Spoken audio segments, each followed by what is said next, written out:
Generally speaking, we still hear too often things like, oh, click fraud or ad fraud, but not really in the sense of really understanding what it means. The problem of ad fraud really comes down to these different schemes where different techniques are being used in order to maliciously exploit the online advertising ecosystem.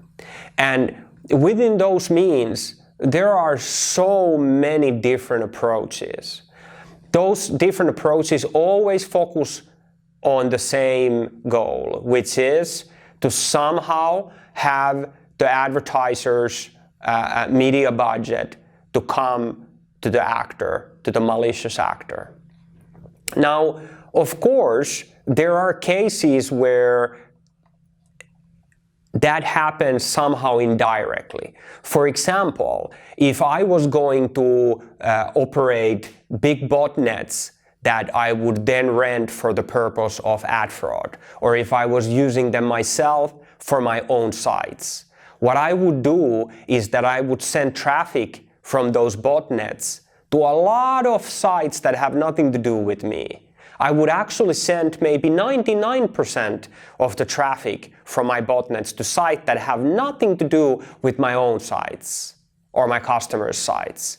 And then just that 1% would go to my sites or my customers' sites. So it would be very difficult on the basis of the destination of the traffic to make any conclusions, because my botnets would visit all kinds of sites. And I would of course make sure that they visit the kinds of sites that are typically visited by internet users. That is an example of a technique, of a kind of like we can say a kind of an approach to generating revenue from ad fraud.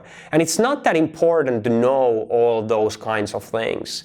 It's much more important to actually very clearly understand that really ad fraud is a case where somebody is maliciously attacking for some reason. Like in that example, is not generally the reason of, or it's not specifically the reason in that 99% is not the reason for me as the botnet operator to really make money, isn't it? But it is the case of me as the botnet operator wanting to disguise my activity. So regardless, it is that malicious intent. And the net result is that the advertiser is losing their money. Now, with that in mind, what is it then that we really have to understand when we talk about the kinds of ad fraud and so forth?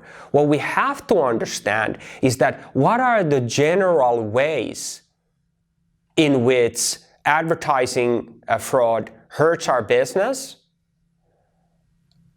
And then on the other hand, what are the general ways that we can actually use in order to reduce that harmful effect on our business?